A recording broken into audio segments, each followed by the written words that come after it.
কতবার যে আমি তোমাকে স্পর্শ করতে গিয়ে গুটিয়ে নিয়েছি হাত, সে কথা ঈশ্বর জানেন। তোমাকে ভালোবাসার কথা বলতে গিয়েও কতবার যে আমি সে কথা বলিনি, সে কথা আমার ঈশ্বর জানেন। তোমার হাতের মৃদু কড়া নাড়ার শব্দ শুনে জেগে উঠবার জন্য দরজার সঙ্গে চুম্বকের মতো আমি গেঁথে রেখেছিলাম আমার কর্ণযুগল। তুমি এসে আমাকে ডেকে বলবে, এই ওঠো, আমি আমি আর আমি একই শুনলাম, এমতো উল্লাসে নিজেকে নিক্ষেপ করব তোমার উদ্দেশ্যে। কতবার যে এরকম একটি দৃশ্যের কথা আমি মনে মনে কল্পনা করেছি, সে কথা আমার ঈশ্বর জানেন।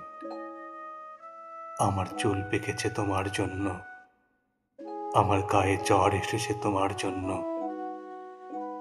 আমার ঈশ্বর জানেন, আমার মৃত্যু হবে তোমার জন্য। তারপর অনেক দিন পর একদিন তুমিও জানবে, আমি জন্মেছিলাম তোমার জন্য, শুধু তোমার জন্য।